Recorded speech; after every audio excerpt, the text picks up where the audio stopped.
Nasci em Riacho Seco, um vilarejo pequeno perdido no coração do sertão nordestino, onde o sol parece castigar mais do que iluminar. A vida lá é dura, mas a gente aprendeu a sobreviver com pouco. Entre galhos secos da caatinga e as preces nas noites de lua cheia, o que mais nos mantinha vivos era o açude. Só que, ninguém mais ousava se aproximar dele depois que o velho Elias sumiu. Diziam que ele foi pescar uma tilápia, e nunca mais voltou. Deixou o barco amarrado, o chapéu boiando na água, e uma sensação gelada no ar, mesmo em pleno janeiro. Mas o que mais assustava era o que apareceu na margem no dia seguinte, uma pegada, só que ao contrário. Os dedos estavam voltados para trás. Foi nesse cenário que Zé Timóteo chegou.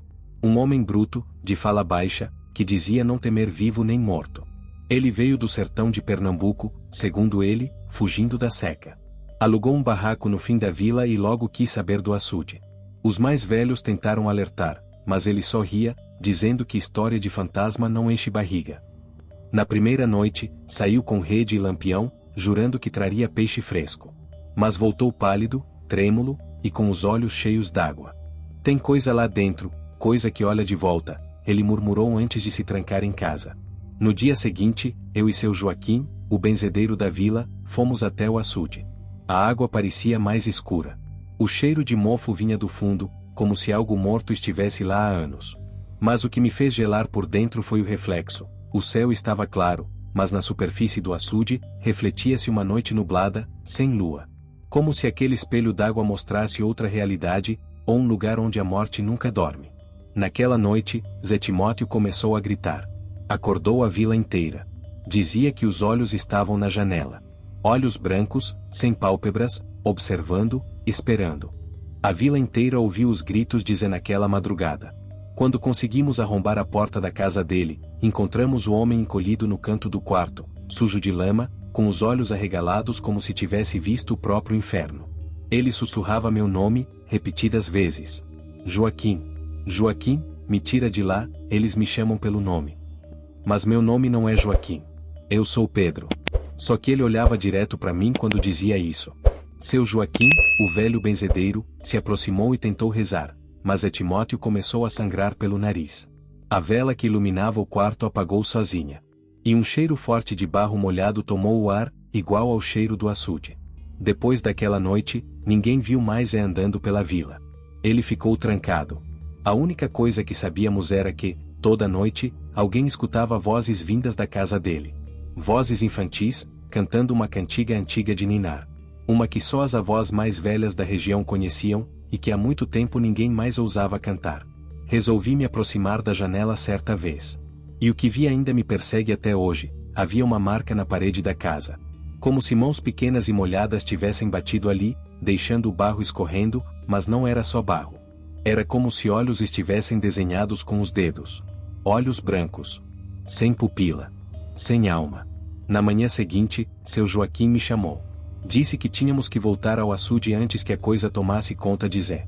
Fomos só nós dois. Levamos sal grosso, velas e um terço de madeira. Quando chegamos, o açude estava silencioso. Não havia um pássaro no céu, nem som de rã ou cigarra. E então vimos algo boiando, uma boneca de pano, encharcada, com os olhos arrancados. Joaquim ajoelhou e começou a rezar alto, mas parou de repente. Seus olhos estavam fixos na margem oposta. Lá, 3 crianças, todas vestidas com roupas antigas, nos observavam. Paradas. Imóveis. Com os olhos completamente brancos. E o mais terrível, elas estavam sorrindo. Depois da aparição das crianças, voltamos para a vila em silêncio. Seu Joaquim estava diferente. Olhava pro chão o tempo todo, não respondia minhas perguntas e rezava entre os dentes sem parar. No fim da tarde, ele me entregou uma garrafinha com um líquido grosso e preto. Se tu ouvir a voz deles, bebe isso. Não tenta entender. Só faz. Que voz, seu Joaquim? Tu vais saber quando escutar. Naquela mesma noite, ele desapareceu. A porta da casa dele estava aberta, a lamparina ainda acesa, e, no chão, o terço quebrado. Do lado de fora, havia marcas de pegadas molhadas, indo em direção ao açude. Nunca mais vimos Joaquim. Nos dias seguintes, comecei a ouvir coisas. Vozes sussurrando dentro da minha cabeça. Elas me chamavam com um tom doce, quase maternal. Pedro, volta aqui, a água tá morna, tá esperando por você. Achei que estava ficando louco. Tranquei portas, tampei as janelas, mas mesmo assim, sentia cheiro de lama dentro da minha casa. Meu colchão amanheceu úmido. E na parede, atrás da cabeceira, surgiu uma mancha, em forma de olhos brancos. Tentei beber a coisa que Joaquim me deu, mas o vidro estava vazio. Foi numa noite de quinta que tudo mudou. A vila silenciou. Nenhum som. Nenhum cachorro latindo. Nenhum grilo cantando. O mundo parecia suspenso. E então, a água do açude começou a se espalhar pelas ruas. Sim, ela escorria por entre as pedras, surgia dos bueiros secos, invadia as casas. Como se o açude tivesse acordado, e agora vinha buscar o que lhe foi prometido. Eu fugi. Corri. Mas vi com meus próprios olhos os moradores sendo engolidos pela lama. Não gritavam. Não corriam. Apenas andavam calmamente, como sonâmbulos, em direção à água. E no meio da lama, vi os olhos brancos, me olhando, me chamando, e sorrindo. Tentei fugir. Com a roupa do corpo e uma lanterna fraca, segui pela estrada de barro que cortava o mato seco. Mas quanto mais eu andava, mais o chão afundava. A estrada sumia, como se nunca tivesse existido. E no lugar dela, só havia água. A lanterna apagou. E quando olhei para trás, a vila não estava mais lá. No lugar, uma imensidão de espelhos d'água. O som do vento tinha parado. O mundo parecia suspenso, como uma fotografia torta.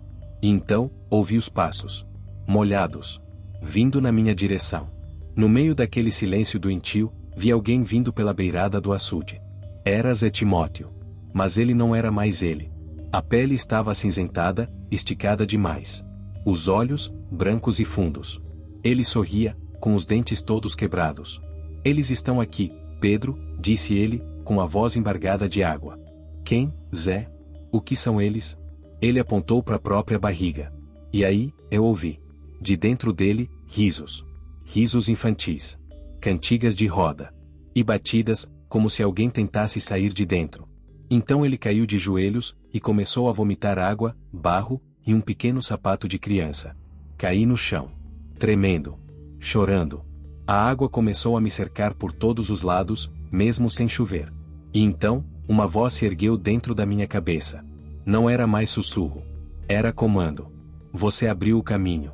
Agora somos parte de você. Nesse momento, eu vi. O açude não era só um corpo d'água. Era um túmulo. Um cemitério antigo, escondido sob o barro há séculos. Crianças, afogadas, oferecidas. O povo antigo, antes da vila existir, fazia rituais ali. Em noites de seca. Entregavam inocentes para manter a chuva. E os espíritos nunca esqueceram. Eu fui escolhido. Não para morrer. Mas para lembrar. Acordei deitado na beira do açude. A água chegava até meu peito. Não lembro como voltei. Ou se fui levado. A vila, agora era só um reflexo distorcido dentro da água. As casas estavam lá, mas submersas. As vozes vinham de baixo. Tentei me levantar, mas minhas pernas não obedeciam. Algo me puxava pelas costas. E então, vi meu próprio reflexo. Mas, ele piscou para mim. Antes de mim. E os olhos que me encaravam, eram brancos. Brancos como os das crianças. Como os de Zé Timóteo. Como os de Joaquim. Eu não estava mais lutando. Tava me entregando. Tava aceitando. Fiquei ali, por horas. Ou dias. Não sei dizer. A noção de tempo foi engolida junto com o resto da vila. A água me ensinou coisas, me mostrou imagens, de gente sendo sacrificada, de rituais esquecidos, de promessas não cumpridas. Cada oferenda feita, cada alma que afundava, deixava algo ali dentro. E agora era minha vez de guardar. O açude precisava de alguém que lembrasse. Alguém que contasse. Alguém que visse por eles. E foi quando senti. Meus olhos, queimando. Corri para a casa velha de Joaquim, a única que ainda resistia fora d'água. O espelho ainda estava lá, empoeirado. Quando me olhei, meus olhos já não eram mais meus. Brancos. Como leite azedo. Como porcelana rachada. Como olhos mortos. Eu sou agora o que ele foi. O último a ver. O último a avisar.